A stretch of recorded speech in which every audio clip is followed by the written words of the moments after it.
So let's start our final round, concluding this highly interesting conference. We have the privilege this afternoon to listen to two eminent legal scholars. Sabino Cassese, how should I describe him? I think he's something like the doyen of research in administrative law, not only in Italy, not only in Europe, but beyond. He teaches at one of the most prestigious academic institutions in Italy, Scuola Normale Superiore in Pisa. And he very recently completed his 9-year term at the Italian Constitutional Court, where I think he introduced a tremendous innovation. He was the justice, after many years of practice of that court, who started questioning the lawyers who represented their parties. This was not usual in the Italian Constitutional Court. The judges were sitting there stonewalling and later on finding their decision. Christoph Engel, not Marx and Engels, of course. Christoph Engel teaches in Bonn and Osnabrück, but more important, he is the director of the Max Planck Institute for Research on Common Goods, a director from the beginning, from the start of this institute. And I think it is an institution which brought a lot of innovations to German jurisprudence. And this was scholarship initiated by Christoph Engel, empirical law, behavioral law, law and psychology, etc., things that were absolutely not common in the German legal field. He is, for me, if I said of Sabino Cassese that he is, so to say, the doyen of administrative law, I would say he is, for me, the embodiment of interdisciplinarity. You start. Okay, with that said, I have to stop because I can't live up to those expectations, but let me do my very best. The organizers of the conference have given me a really challenging task. Not only did they want me to give concluding remarks, they also wanted me to send in an abstract before the conference. That was a difficult one. And I thought I have to take a bet here. I sent in an abstract on something which I think matters for the endeavor, but given the composition of the panel is not very likely to have been extensively met. And happily, I've won that bet. So I hope I can still add a few new points, but I will, of course, do due diligence and first start with, of course, subjective, but view out what are take-home points of this conference. I think we can make those in 3 dimensions. The most important is probably something that wasn't openly the main topic, but to my reading was one of the most important points we were dealing with, namely, what are we talking about, actually, if we say there is a nudge? And we had to answer that question, at least partly, because we wanted to answer the question, how do we evaluate it? But that forced us to say, what are we talking about? And we were touching upon a third one, namely, will it actually work? And I will mainly then have my own contributions to the last point, namely, will it actually work? So what is a nudge? Actually, the term choice architecture is demonic, because you believe, oh yeah, it's liberty preserving. And we, of course, learned that this is not necessarily to be taken for granted.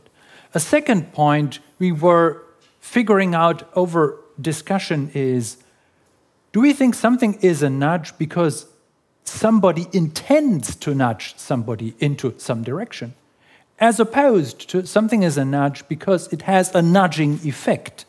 And which is the most relevant of the two?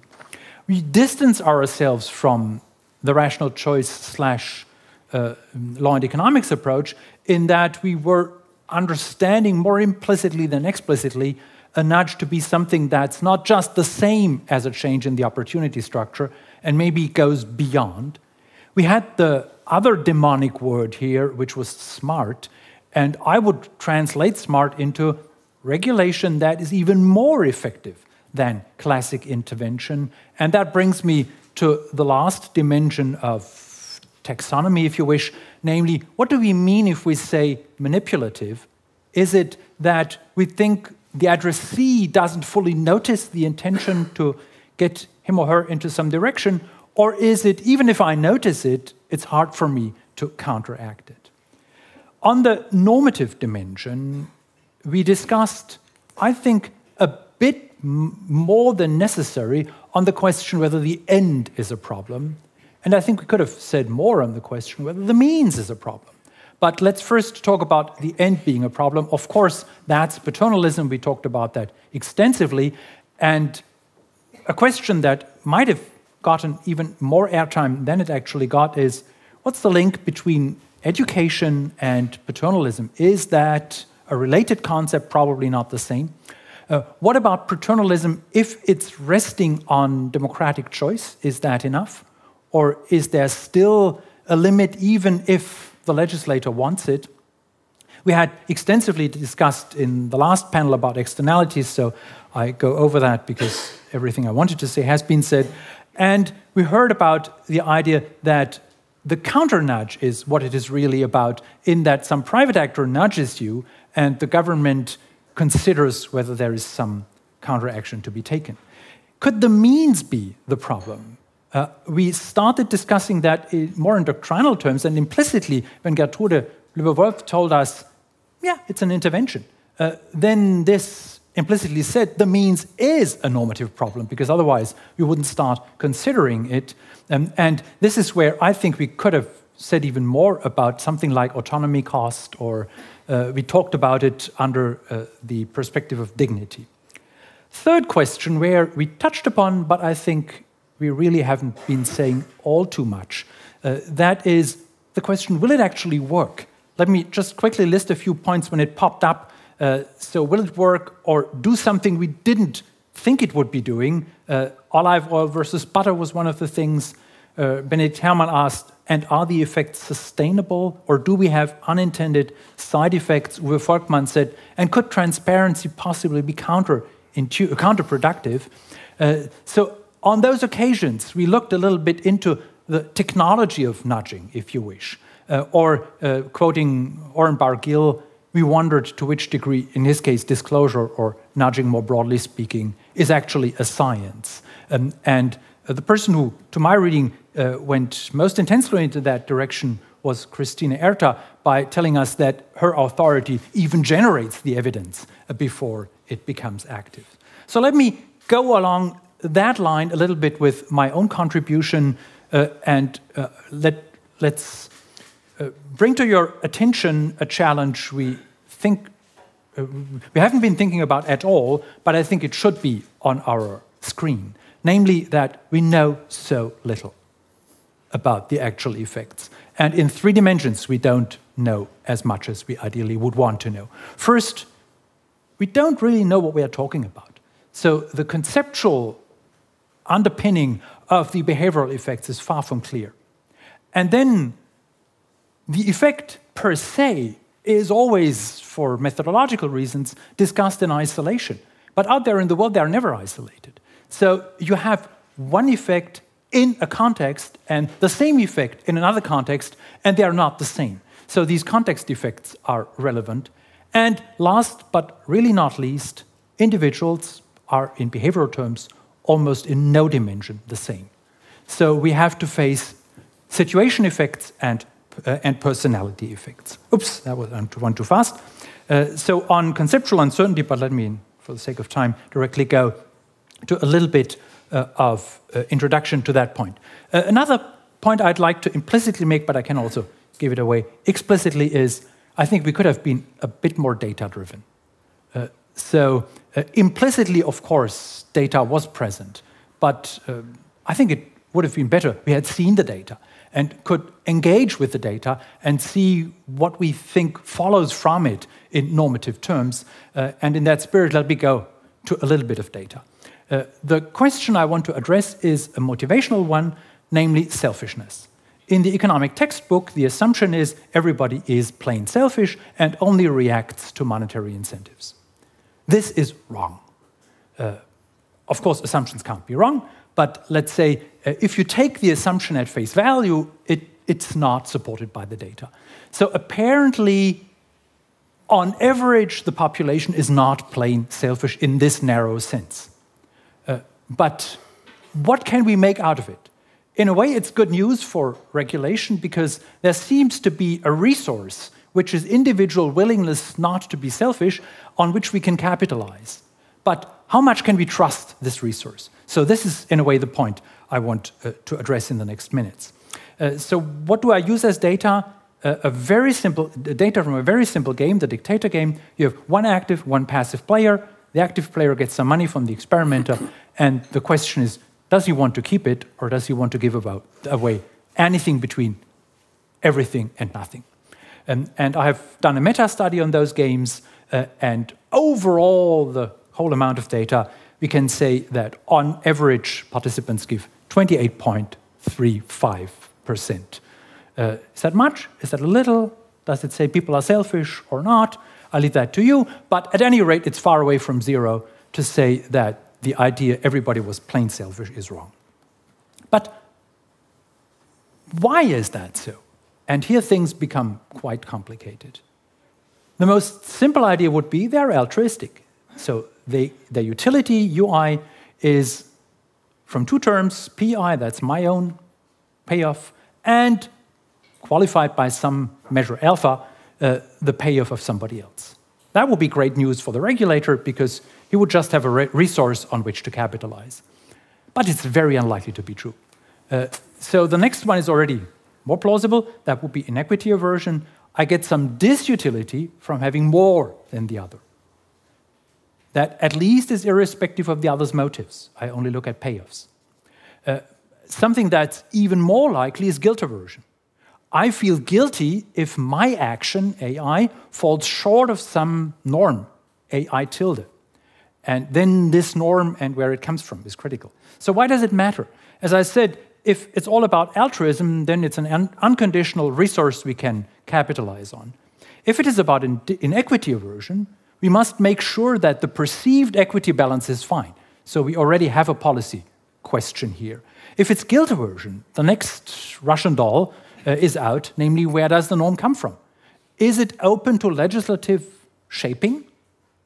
Or is it more an endogenous norm, meaning that I look around in my community, and then the question is, how do I perceive others around me? That is then relevant for how much trust we can put into that resource. And in terms of policy intervention, capitalizing on terminology from the climate change dialogue, we could, of course, say, OK, here is a conceptual problem of uncertainty. Let's do something about it.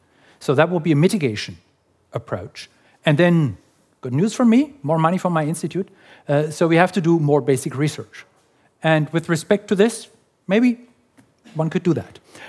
An alternative approach would be adaptation. Let's take it as is, and let's try to work on it. And I already touched upon that. So if it is inequity aversion, if we believe the evidence in favor of inequity aversion, we would say what we need is perception management. If it's one of those norm ideas, we need very different interventions. Context effects next. And let me again quickly go to the data here.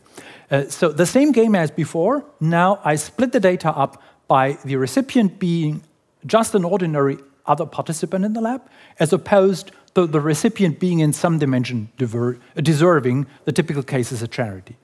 You see, charities get much more. So apparently this is something that matters. OK, we take it into account. Next thing, age. So the students are most selfish. They give 27%. Children give a little more. Middle-agers, like most in this room, give something. And we don't have that many pensioners here. But the pensioners are noteworthy for giving a lot. OK? Again, piece of news, we might work on it. But now, combine the two. Now you see something very interesting. We replicate the difference in terms of deservingness for students and old-age people. For children, we don't have the second dimension because there is no experiment. But for the middle-agers, the effect reverses. I wouldn't put too much trust in that specific finding because it's from a meta-study, and there can be other elements in the composition of the sample that are relevant for that. But what it illustrates is that if you have two dimensions only, your empirical question already becomes quite complicated. And situational factors are quite likely not 2, but 10 or 20. And that means you quickly run into something empirically quite challenging. You could still say, let's do the basic research. So at Bonn, Armin Falk is running a huge study that basically tries to catalog that stuff. So maybe at the end of the day, we will have something like a taxonomy in multiple dimensions. But already here, you wonder whether adaptation isn't possibly more relevant. And you would then want to engage in instruments like experimental legislation. Or you would say, I know that I do not know, but I want to do something about this problem. So the legislator would then knowingly engage in taking calculated risks, and you would have to weigh the false positives versus the false negatives. So that would be a kind of normative discourse you would then have to go into. Third dimension is personality, or you could say the heterogeneity. And let me again go to the data. Now, for everybody who has ever seen data, you know this is not a standard distribution.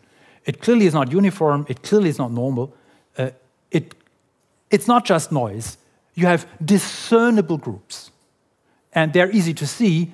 You have 36% in the gross sample. It's 20,000 data points, so quite something. You have 36% who are plain selfish. You have another peak at 0.5, so that's the equal split, that those who share what has been given to them between the recipient and themselves in equal sums. And then you have a few who give everything, and the rest is spread out. So apparently, in this one dimension, the selfishness dimension, we have discernible heterogeneity. Or putting it in psychological terms, personality matters. And now comes the next thing for which I could have given you data, but then the presentation becomes a bit complicated. The situational factors and the personality factors actually interact. And differential psychology has long shown that the only thing you have any chance to do good prediction is defined interactions between personality and situation. And I guess now you have understood why we have a problem of combinatorial explosion. So even if Armin Falk gets it right with his huge exercise in terms of situational factors, he would still treat the group of participants as uniform, which he knows they are not. So still more money into research? Maybe, I take it. But I don't think this is the plausible thing to do. Experimental legislation, difficult, because you would want to hold stuff constant. And there are so many dimensions that only in single dimensions you can hold it constant. So probably something on which I have written a whole book a few years ago, namely two-step intervention, is something that might be relevant. So you first intervene with the interest of making behavior more predictable, more standardized, and then in the next step intervene into your standardized behavior. Or you could do something which Cass Sunstein, it's a pity he's not in, is working on quite extensively. He calls it personalized defaults. So the idea is we use the same stuff that Google and Facebook is using. And what's this conceptual thing that happens here? You forget about theorizing. All you're interested is prediction. So you do huge data sets, and by huge I mean huge, millions of data points, with the interest of identifying good predictors of behavior. And the overall goal is to predict as precisely as possible with as little input as possible. So you're hunting cues. And that is something which Google and Facebook tell us is quite effective. And the legislator could, of course, do the same. And then you would be regulated by the cues that have good predictive power. It's obvious that this raises a number of constitutional concerns. And that's a question we may want to discuss, or again, taking a calculated risk. What's the bottom line? I did want to make your life harder, but not with the intention that we should forget about behaviorally informed design of institutions or about nudging. Only I think we should understand that it is far away from being a panacea, and that we should be hesitant to do it just technocratically, and it's something very old-fashioned, a call for humility. Thank you very much.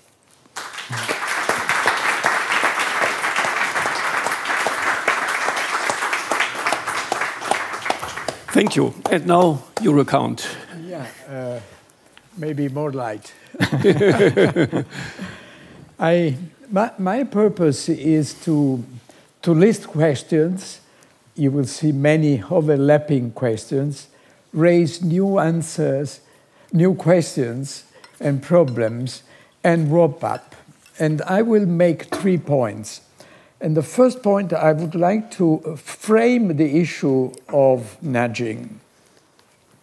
In the second, I would like to present 3 different approaches to the legitimacy problem. And the third point, present some thoughts on how can nudging be legitimized. The topic of this conference was not nudging, but was choice architecture in democracies, and was exploring the legitimacy of nudging. But we have been discussing a lot about nudging, and so some general remarks on nudging are therefore necessary. I shall try to summarize those questions in 6 points very quickly. The first point is nudging a part of an American or British debate that we are freely importing in Europe or not? Now, my answer is in part positive, and I see an historical parallel. As in the 1946 Administrative Procedure Act, you remember, notice and comment, was a reaction to the New Deal interventionism, nudging may be interpreted as a reaction to the environmental and welfare reforms done by Presidents Clinton and Obama. Also, the way in which nudging is presented as a third way between paternalism, why not interventionism, and libertarianism, why not liberalism, seems to be very peculiar of the American political culture. Or on the other side, nudge may be presented as a mainly British problem. As Britain is a typically interventionist state, but with a strong component of Thatcherism or post-Thatcherism, in perennial search of a third way. Yeah. I never think is it good to find a third way, because I always remember the fascist experience with corporatism as a third way in between capitalism and communism. And the connected problem is the following. What happens when one transposes or transplants nudge in a different environment, less sensible to the amount of state constraint on private parties? Now, in spite of the origins of this problematique, as the French say, the study of nudging is important also for non-Americans and non-British people for at least 2 reasons. The first, which are obvious, the first is that the 20th century revolution in government has put on the shoulders of the regulatee a great burden, and it is difficult in every country in the world to increase mandatory regulation without people's reaction or revolt. And the second is that nudging calls the attention of the regulators and also of the administrative law scholarship on the targeted people and on their behavior. This was once not relevant, being important only the obligations imposed by the state. So nudging presupposes that induced compliance is important. This is my first point. The second point which emerged in this discussion in these 2 days is the following. There's a difference between nudging and letting private parties nudge. The central theme of this conference has been nudging by administrative agencies. But there is also another side of the problem, that is regulating private nudging, as in the Microsoft and Google cases before the EU Commission. Here, third parties are affected by private nudging, and these cases were reviewed according to antitrust standards, which cannot be applied in other cases, of course. Third point, which is more complex, is nudging and regulating. I think that it is better not to get lost in the enthusiastic literature on nudging and place nudging in the real world that is made mainly of state command and control by various means, from mandatory to persuasive, and ask the following rich list of questions. First question, pushing to the extremes. Could modern governments abandon coercive measures and rely only on nudging? Can we be governed by nudging? The answer is obvious.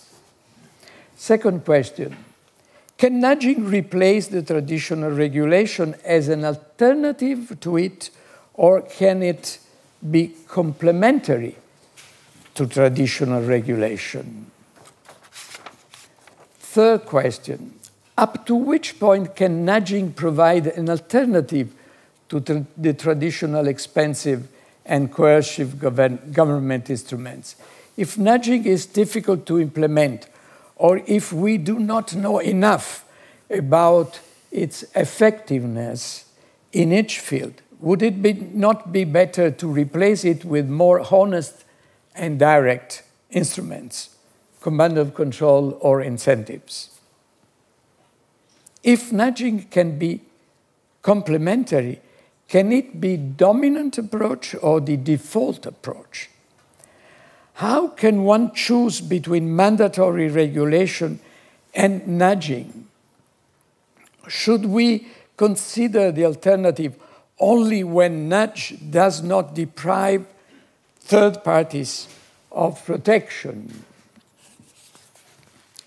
Can nudging, the easy way, divert or distract from more honest and efficient regulatory measures?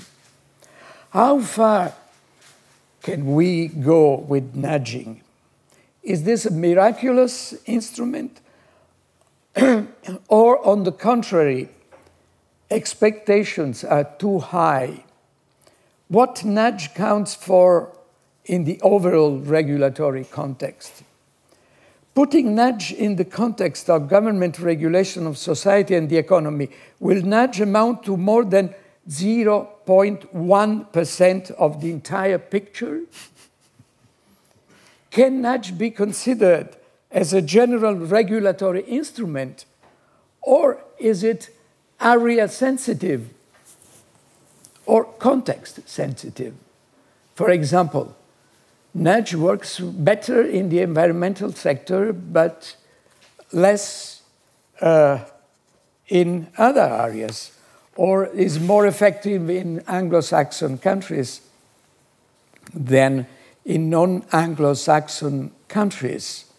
In other words, is there a problem of cultural dependency? Are there alternatives different from traditional mandatory regulation to nudging, education, persuasion, moral suasion?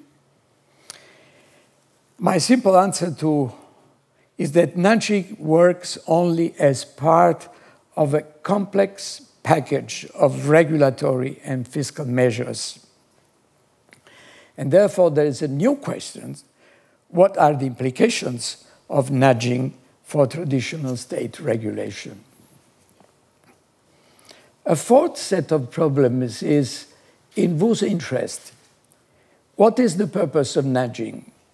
Is nudging in the best interest of the affected people or in the interest of the affected people as interpreted by the rulers, or in the interest of the public at large? To convince people to quit smoking is only good for their health, or is good also for the society at large that can afford to spend less money for their health? How much choice? Nudging allows to reach collective goals with minimal interference with private choice, because it is, or appears to be, the less restrictive means for the government to reach social goals. But how much choice is left to the people? Is not nudging introduced in order to influence people's decision? And finally, how much effective? This is really a black hole. We don't know enough about the effectiveness of nudging, as there are very few studies on the performances of nudging.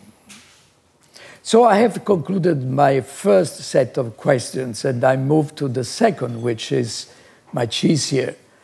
And this has to do with the question, should nudging be legitimized?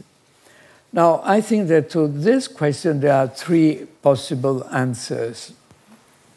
The first is the following. Nudging does not amount to law, does not impose, suggests, is liberal, does not involve the exercise of authority. As a persuasive and non-coercive instrument, it cannot raise problems of legitimacy, given that it leaves choice to the regulatee. Second answer, the use of nudge tools is marginal, peripheral, interstitial. It has minimal impact on private parties and on administrative agencies, therefore cannot pose problems of legitimacy. Third answer, influence and persuasion are not less restrictive than coercive regulation, interfere with citizens' choice, manipulate individuals' behavior, deprive them of freedom. Nudging is regulation in new form, may be considered nicer, but is not basically different. Even if it is choice-preserving, nudge needs justification, needs to be legitimized. I think that nudging requires to be legitimized for two reasons. One is very simple, because shapes choices and channels behaviors, interfere with self-determination and freedom, and does it by stealth.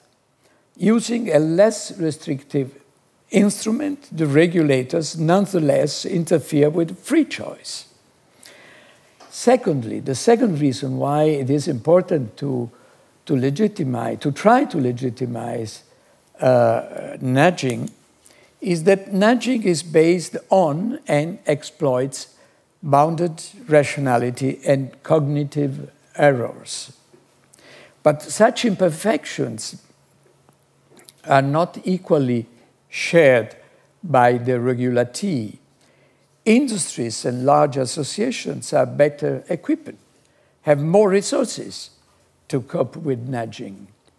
This increases inequalities and produces new asymmetries.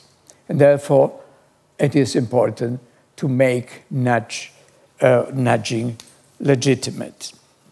Now, the most important part of the story comes now, and I don't have many questions and many answers, and it is, how can nudging be legitimized? Which are the means to reduce the risks of abuses. There are ex-ante measures, avoiding technocratic manipulation through transparency, making in the sunshine the choice of the regulatory instrument through the assessment of the regulatory impact, open to participation. Publicity can reveal methods and motives, reasons. So no hidden nudge. But is transparency the only or the best instrument to legitimize nudge ex ante? Are there other instruments in order to legitimize ex ante nudges? Second, parliamentary authorization. Should nudging be necessarily prescribed by the law as provided by the European Convention of Human Rights? And can nudging be subjected to the principle of legality? How can Parliament discuss the introduction of a nudge? A negative answer has been given by those who fear that nudging may lose its characteristics, features, and become hard law through the process of legalization through the Act of Parliament. But if not authorized by Parliament, nudges become necessarily technocratic instruments. And finally, ex post measures. Can nudging be controlled by courts? I mean by constitutional courts, but also by administrative courts, because they provide protection for individual parties in special cases, in cases or controversies. But are the courts equipped to review nudging? Which are the tools at the disposal of courts to evaluate nudging? Reasonableness, balancing, proportionality, suitability. Can courts be empowered to review the de facto effects of informal administrative action? Given all those questions, I would conclude with the words used by Anne van Aken before. We should be careful with the brave new word of nudges. Thank you.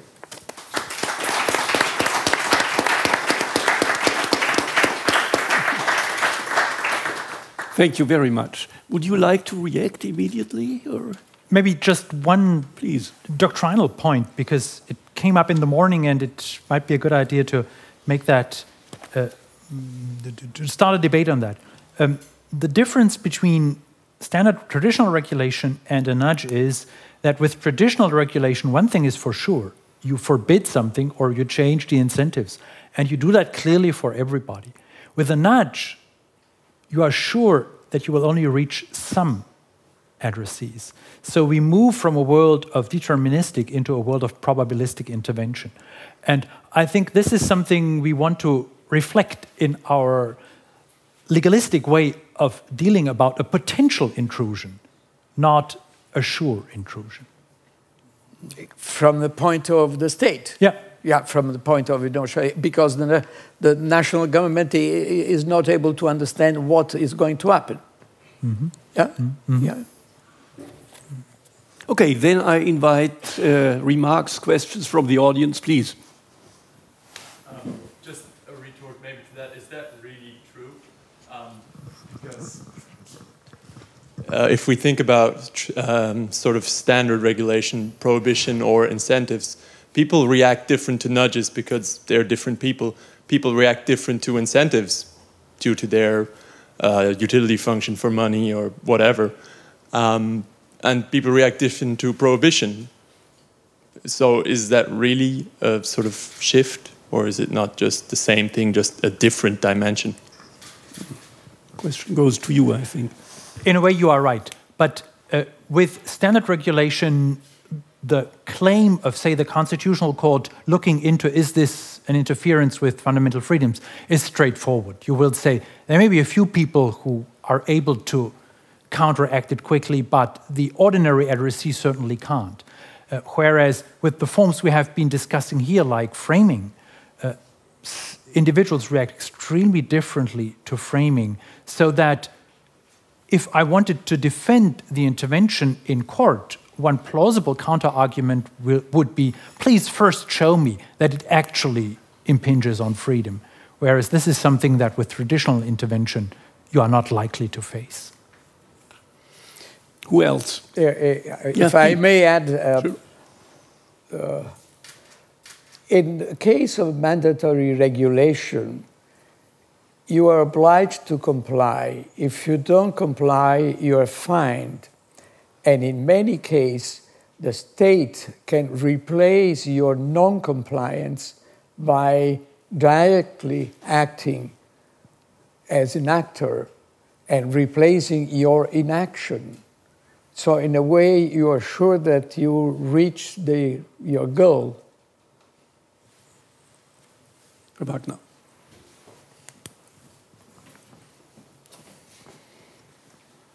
I want to comment on the paternalistic feature of nudges. So I'm only talking about cases where this tool is used to make people better off on their own terms or according to their own ends. And examples include the food regulations where you print calorie levels on foodstuffs and so on. And the longer we talked about it and the more examples we heard, it struck me that we move farther away from these well-understood and rather harmless cases where you just inform consumers about what they actually eat and move more towards pushing them in a certain direction of being slim rather than obese, of being non-smokers rather than smokers, of being non-drinkers rather than drinkers, of being organ donors, of being a person who always drives safely, and on and on and on. And while every example is, of course, has its merits, and while there are people among us in every category who certainly deserve a nudge or would benefit from a nudge in the right direction, it is still, I think, a problematic case, given the heterogeneity of the population, to sort of re-educate the population as a whole in order to cope with problems that a certain fraction of the population has. For instance, the proposal to print calories and other things on restaurant menus is something I at least would find rather offensive, going to a restaurant and then, you know, engaging or being nudged to think about the calories that I eat. That may be my personal problem, but if on a large scale the state promulgates a policy of what the right way to live is, namely being slim, healthy, sportive, all kinds of things, I think this is that gets to a point where many people maybe feel harassed in one dimension or another, and it raises the question whether it's really the business of the government to help people become better people, better characters, less affected by vices, more rational, more sober, and stuff like that. This is something. It's like, it sounds a bit, if you carry it to a farther, it sounds a bit like a gigantic re-education program where people are pushed in a direction that the benevolent government thinks is the right way to live. And even if there's still the possibility to opt out, I think it is, as the nudge literature or the behavioral literature has shown, this comes at a considerable cost. The same reasons that help explain why people may behave in a defective way according to their own interest, the stickiness of defaults, for instance, will also suggest that it will be difficult for many people to evade the nudges that the government posts into their lives. And so in this purely paternalistic area, I doubt whether a full-fledged policy of nudging people into the right direction is the right way to go. I think this is very interesting on several dimensions. First, I, of course, a bit parochially, think that was a nice contribution to saying uncertainty is a key element in the whole normative debate. Because you said, I don't believe that this leaves preferences unaffected. That's an empirical question. And it is normatively relevant, I would follow you, that it does or that it does not. So is the intervention actually liberty preserving? The term choice architecture conveys the idea that it's just up to them to use it or not use it? Or should we factor in that, at least for most addressees, and now we go back to the probabilistic element, it will probably change what they want, not just how they react to stuff. So the educative effect, to go back to Uwe Volkmann's intervention, is something which we could use almost as a measure measurement rod when we want to understand how we normatively address the thing. The second dimension, which I think this was a very interesting intervention, is if now we put on our lawyers' hats and say, in court, what could possibly be done about it? Then we will have to face the question, what are we looking after? Intention? So is it necessary for factoring this into the normative debate that we can show that the regulator actually was aware of this effect and was even shooting for the effect? Or are we content with showing that the effect is there? My hunch would be we should do the latter.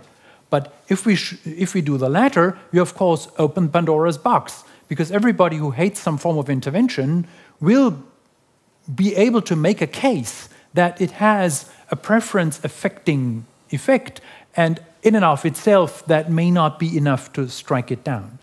And the final point, which I find this is a very interesting intervention, is I said in my introductory slides, we have been, to my reading, been discussing too much about possibly problematic ends.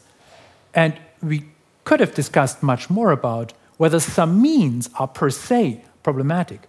I'm not saying problematic in the sense of should be forbidden, but need justification. And if something has an educative effect, then I would say this is enough, in my reading, to make it a normative problem. We may still want to follow Uwe Volkmann and say we can't avoid education at the end of the day, but at least we should have a debate over, do we want to have this form of education about this issue?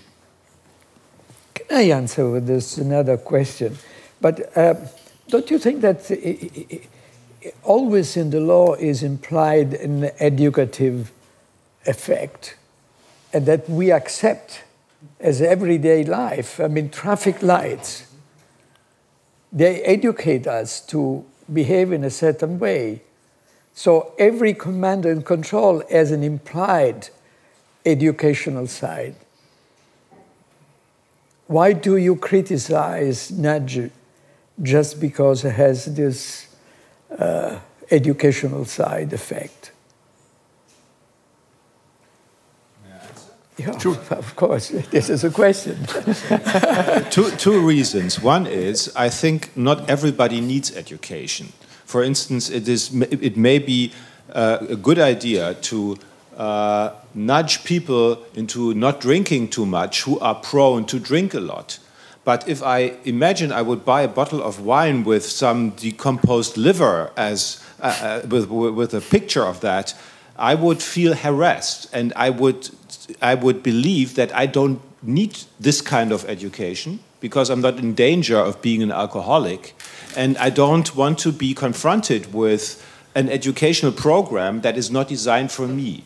And this is only one example. Everybody has his own vices or virtues, and if you have a policy that is designed for groups facing particular risks but affects everybody, I think it makes everybody's lives less, let's say, less pleasant. Yes. this is, and this I meant with the heterogeneity of people, that you do that with regard to everybody. You limit the freedom of everybody, and if it works, then it will affect everybody. It would be naive to say that, oh yes, only the ones who are the target group will actually change their behavior, and the others will opt out. As we learned, they don't all opt out, or opting out is costly, in a psychological sense costly. And therefore, this is one answer. And the other is, with regard to the main health risks and others I can think of, I think we are doing, all Western societies do the nudging all the time, and even sometimes even further, for instance with cigarettes or with traffic safety, not driving too fast, not to drink too much, and so on. There are regulations and nudges in place in every country. So if now somebody comes along and says, we need much more of that, I ask myself, where is the problem you want to solve? What else must be now looked at anew in order to implement nudges that we don't have but miss so much? I must say I don't miss so many nudges, and while I would acknowledge that there are always new problems every other year, I'm not. My feeling is not that there is not sufficient public awareness, governmental intervention in so many forms in order to make people more healthy, safer in their behavior, and on and on. And I must stress, I'm only referring to this, as I think now, as I learned from this conference, rather narrow category of nudging, where it's only done for the benefit of those subjects who are nudged. I believe that many of the examples that we discussed during the last 2 days are not at all, in this sense, only for the benefit who are nudged, but for some public good. And then the discussion must change, because then the alternative is whether you want harder forms of regulation or this rather soft one. And this is more an instrumental debate. What is the best regulatory tool? But when we're talking about this, the core of the nudge program, I think it raises these concerns rather than the heavy-handed ones. Mm-hmm. Sabino, would you like to react? Or? Well, I share his point of view, but you are complaining about the uniformity, yeah. Second, expansion and size, and third, for nudging, which are only addressed to one person, not to one person in favor of a third party. The last point I didn't want to make. Yeah, but more interventions, please, Jeff. I just wanted to reply to Professor Wagner's intervention. If really your main concern about nudging is that this information is insulting in some way for you, or you take some offense to it, then we should balance the weight of that consideration versus the extraordinarily well-documented and widespread benefits that regulation is bringing. So if you find warning signs on cigarette packages offensive, just think of how many millions of lives those warning signs have protected. And I think there's no question what's more important. Protected against the choices of the smokers, right? Yes, I think these are these arguments that you save lives by changing the behavior of people. You're sort of nudging them to save their own lives. This is a policy I would question in general. I'm questioning whether it is the duty or an objective of government to change people's preferences so that they live longer than they otherwise would. What's your basis, you know, I don't want to make overbroad arguments and say this is all forbidden ground, but the simple plea to say, oh, we save so many lives, we would save a lot of lives by forbidding, for instance, certain sports, by limiting speed on roads, by limiting flying, air travel, all kinds of things. And we don't do that because people make these choices and often obviously value these activities. And so I think the simple argument, we're saving lives, is just too weak to support these interventions into the decisions of people. I think, as a very brief rejoinder, we do all those Very things you just simple. mentioned. Yeah. We regulate risky sports. We don't let people hang glide off the Empire State Building. And we do regulate in all those areas you just mentioned for good reason. You. Yes, please. Stefan Marken, Bochum. I'm puzzled by one question, and that is, what are the normative standards for judging the legitimacy of influencing preferences?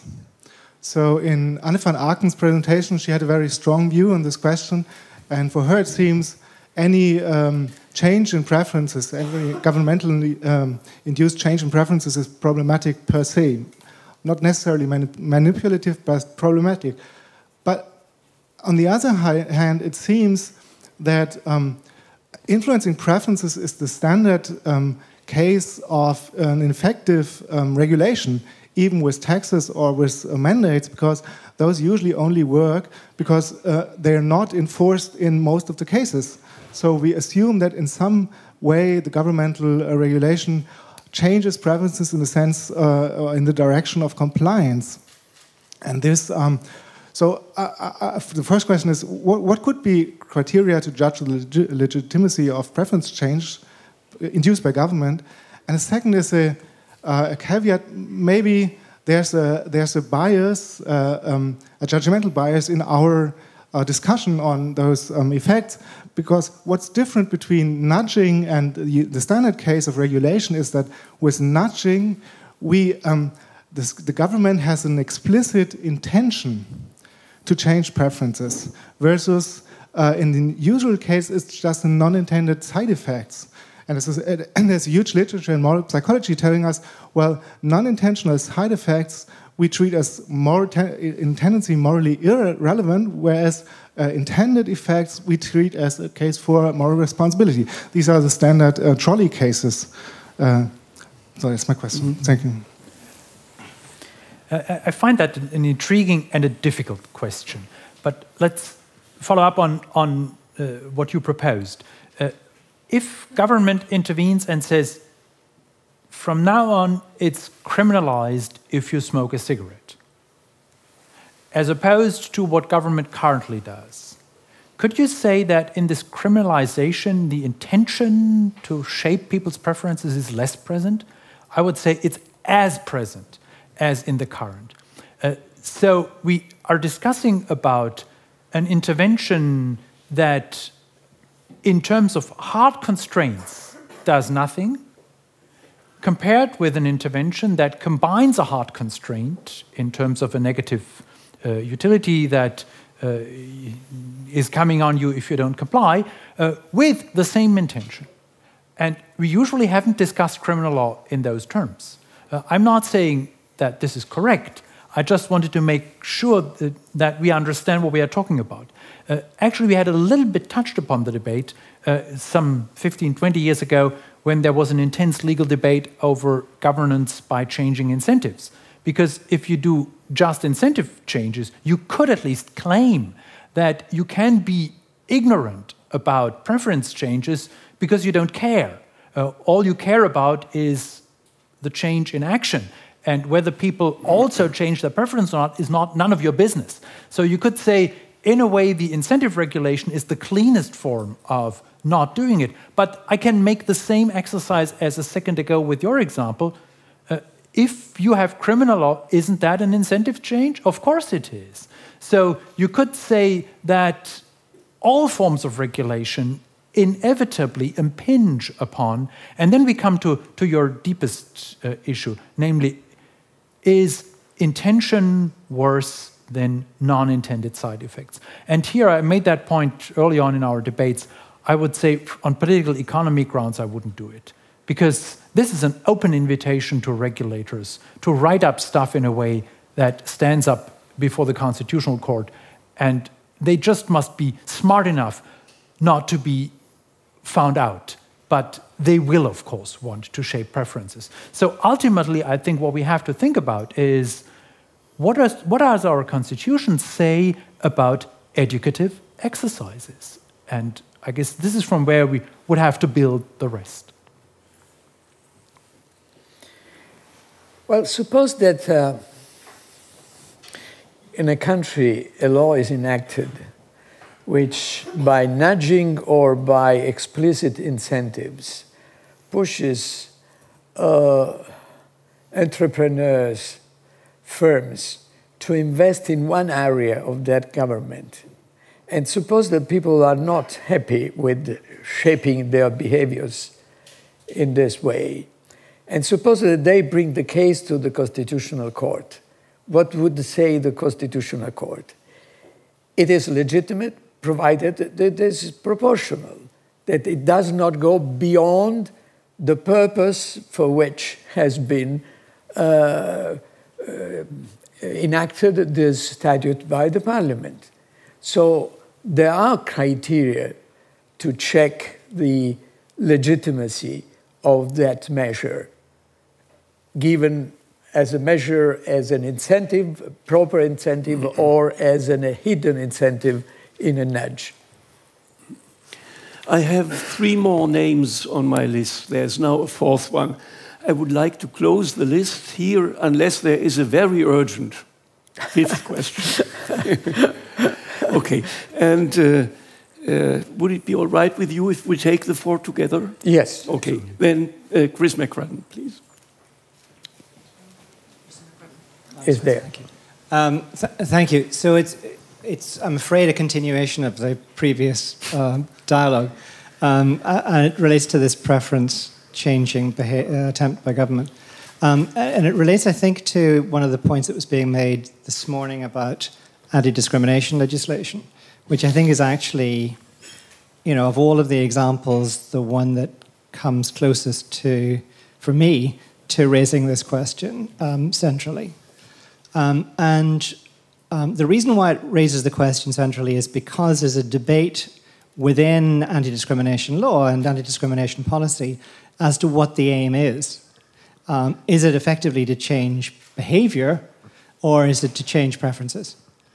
So it becomes not just, as it were, a sideline of the question of regulation. It becomes a central issue within anti-discrimination law as to what the purpose of the regulation is. Personally, I've always been very uneasy in that context about preference change arguments for anti-discrimination law. Partly because I come back to the point I think that was made earlier on. I don't think it's any of the government's business what I think in this area. I think it's absolutely right for the government to be concerned with the actions. So, whether somebody who is gay is hired or not is, I think, a very relevant question for government. What I think about gays, that's up to me. So the question is central to anti-discrimination law. Where I think it becomes really, really complicated is this question about indirect effects as opposed to the major intention behind the legislation. And there, of course, it is inevitable that one of the effects may well be over time to change the preferences because people become conventional, and if they don't act on particular preferences, then that's likely to change other people's preferences because they don't think then it's acceptable, and then they internalize it. But that's a much longer process, a much more indirect process. And so I'm very taken, I think, with this distinction. But then the objection comes about, then what do you do about constitutional review? And I think the problem has to be left as a problem. I think the distinction is so important for our moral sensibilities that I'm afraid we just have to leave the problem where it lies. If it causes a problem for constitutional review, I'm afraid that's it.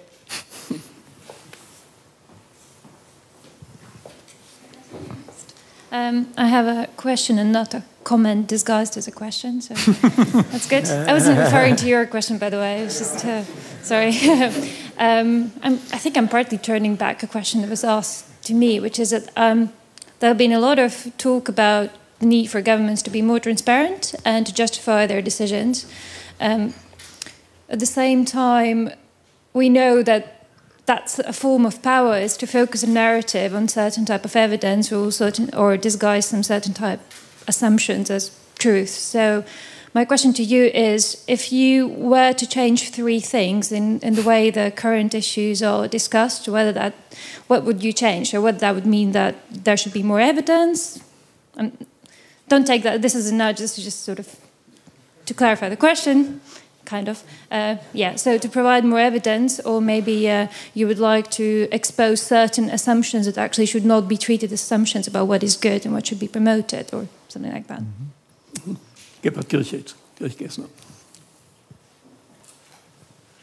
Thanks.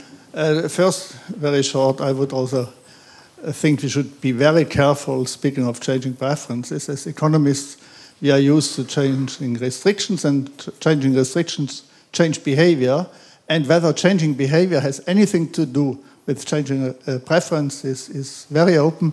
And if we do not make this clear distinction, our theory loses nearly all its power. In so far, it's from a methodological point also difficult. But the question is to Christoph Engel. First of all, these dictator games always use with money as a gift. If we change the situation a little bit and the people have to earn the money, then the share the first player gives to the second player drops dramatically. We have purely selfish behavior. And then the question is really, what can we learn for the use of nudges from all these experiments? I know these experiments, and I'm familiar with the literature, but for me it did not become clear what we now can learn for our subject here from this experiment. Thank you. My intervention is a comment, not a question. And I would like to point to the fact that if we're talking about changing preferences, and I think that's pretty much the core of much of the debate that has been going on, then we have, and we think about the legitimation, then obviously collective self-binding is what comes to mind. But I think when we think about collective self-binding, we should not neglect the political economy dimension of the story and see that institutions themselves develop an own logic, and that also interferes, and that questions of, power, or however you want to frame it, in whichever disciplinary context, become relevant. And that probably some of our unease with the change in preferences comes with this dimension. That the political process is not as discursive as we all would like it to be. So there is one, if I understand it correctly, one very last intervention.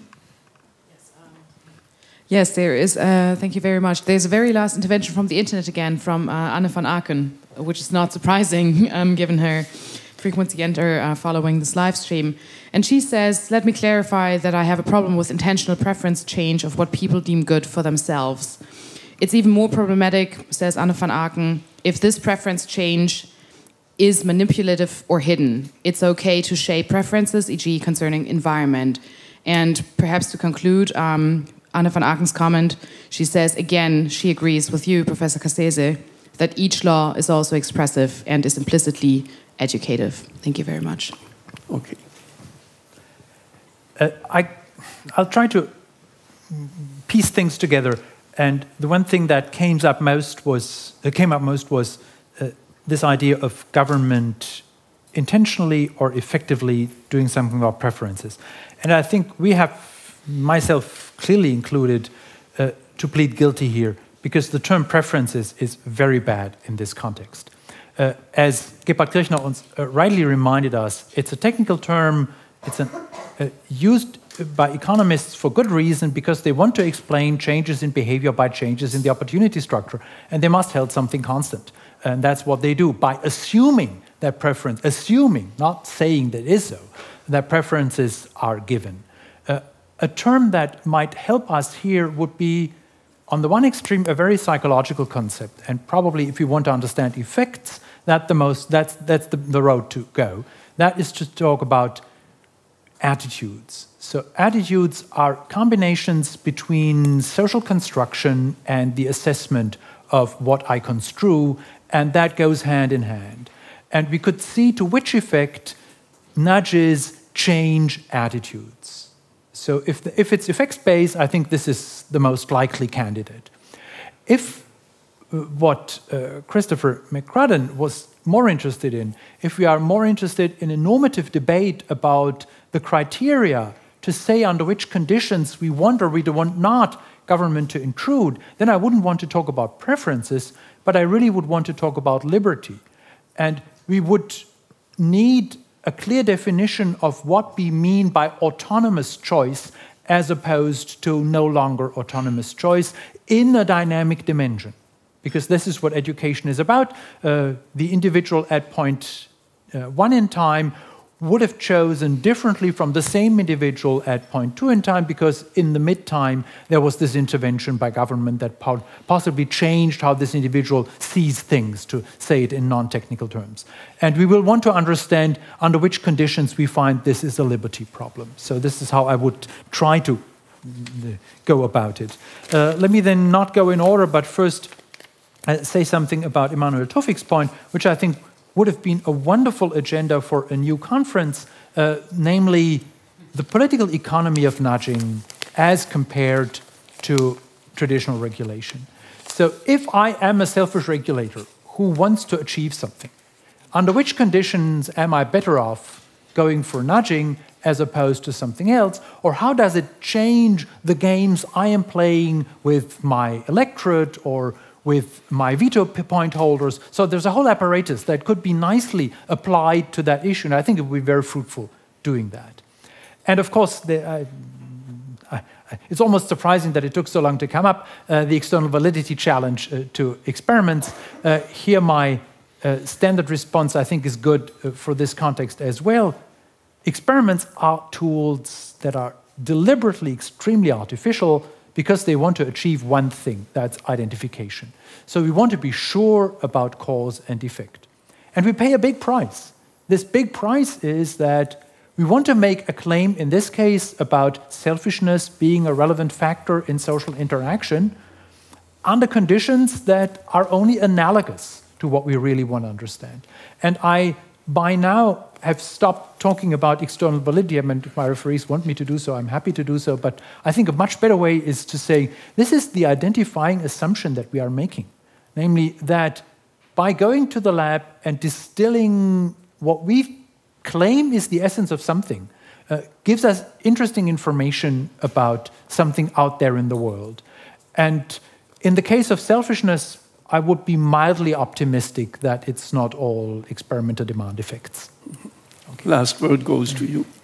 I don't have 3 suggestions, but only one. And is the following.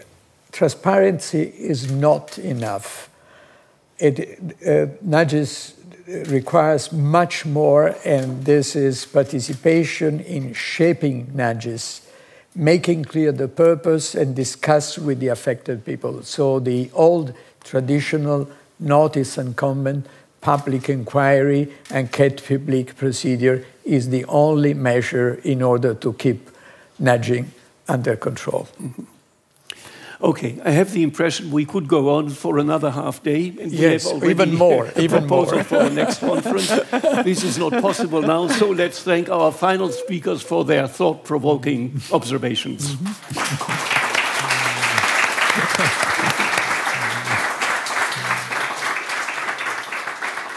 And now the very last word is for the organizers of the conference. Yes.